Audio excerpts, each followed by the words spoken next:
Assalamualaikum warahmatullahi wabarakatuh. Perkenalkan, nama saya Silviana Awalia dari kelompok 22 dari Prodi Sistem Informasi. Saya akan mengerjakan tugas ketiga, yaitu memperjelas lagi materi. Jadi, apa itu teori gunung es? Teori gunung es adalah menjelaskan atau menggambarkan tentang pemikiran manusia. Bisa dilihat seperti di gambar di atas ini. Yang teman-teman lihat di sini, gambar ini itu adalah puncak gunung es. Yang paling atas itu puncak gunung es, atau di bawahnya bawah alam sadar manusia yang bernilai 20%. Seperti ini. Bongkahan es yang terdapat sangat besar. Selanjutnya, kita berada di tahap untuk menggapai suatu karakter. Tahap untuk mencapai suatu karakter itu menjadi dibagi dua tahap, yaitu tahap pertama, fenomena. Apa sih fenomena itu? Fenomena itu adalah fenomena itu seperti peristiwa atau suatu kejadian yang kita hadapi dalam kehidupan sehari-hari. Untuk menggapai sebuah fenomena, akan muncullah sebuah pemikiran-pemikiran, dan pemikiran tersebut kita akan mikir atau mengucapkan maksudnya gini. Ketika kita dikasih tugas, kita akan menjadi suatu masalah atau fenomena. Dari fenomena itu kita berpikir akan mengerjakan tugasnya atau tidak, atau kita bakal, kalau kita disuruh sama mama, kita akan mengerjakan tugas itu atau perintah itu atau tidak. Dari pemikiran tersebut kita akan mengucapkan,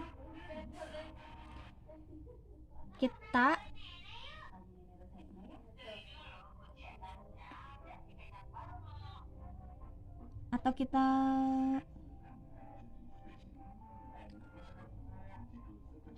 Nah, dari situ kalau ketika kita dapat tugas atau perintah, akan muncullah tindakan-tindakan,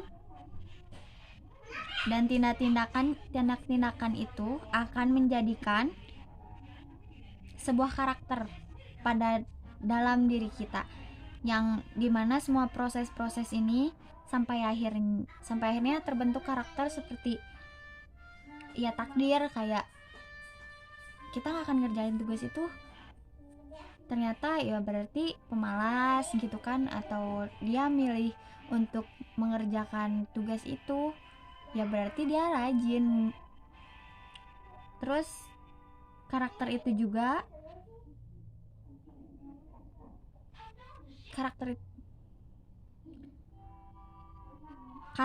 juga adalah karakter atau ciri dari berpikir kita atau perilaku kita untuk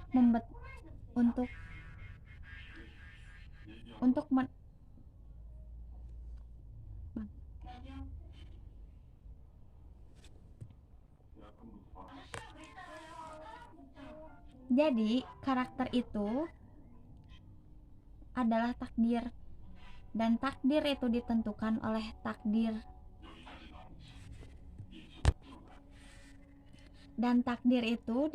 oleh karakter kita sendiri. Kalau menurut saya, karakter, cara kita berpikir, berperilaku itu dapat mempengaruhi takdir juga. Seperti kayak kita malas, itu sepertinya bisa diubah. Tapi kalau kita terus males, terus kita bohong, itu bisa kayak mengubah takdir. Ya emang dari sananya takdirnya udah seperti itu. Tapi kalau kita balik lagi ke kitanya sendiri, kalau kitanya mau berusaha, kita akan mengubah takdir itu sendiri. Kita akan nggak jadi pemalas, jadi anak yang jujur.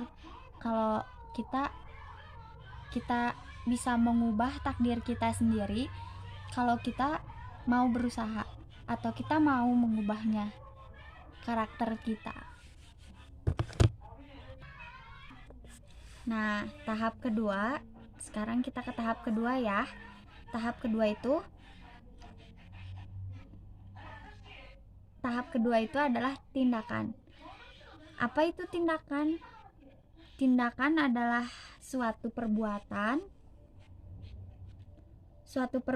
atau perilaku, aksi juga yang dilakukan oleh manusia sepanjang hidupnya guna mencapai suatu tujuan tertentu. Contohnya kayak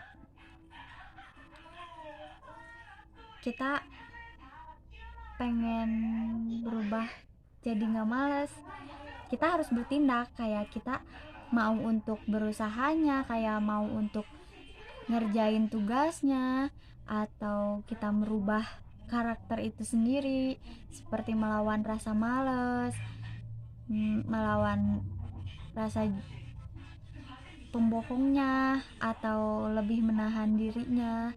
Seperti itu kalau tindakan menurut saya. Sisi tindakan juga terbagi menjadi dua, seperti itu tadi, ada yang positif atau negatif. Ya, positif itu seperti tadi yang kayak jujur, dia mau menghargai atau mau menghormati, dia juga mau berusaha, kayak amanah. Itu menurut saya positif sih ya. Kalau yang negatifnya kayak, kalau misalnya positif juga bisa kayak bila kamu ngerjain sesuatu terus kamu dapat pahala dan gak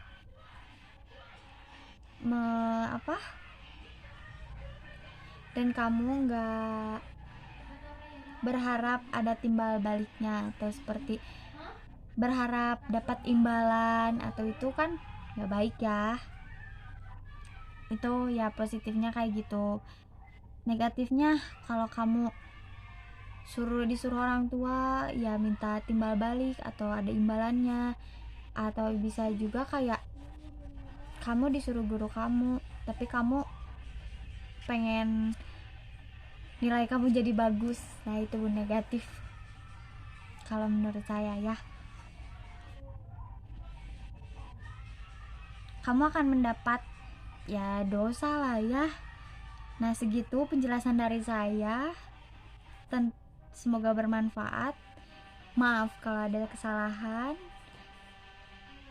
Wabillahi taufiq wal hidayah. Wassalamualaikum warahmatullahi wabarakatuh. Terima kasih.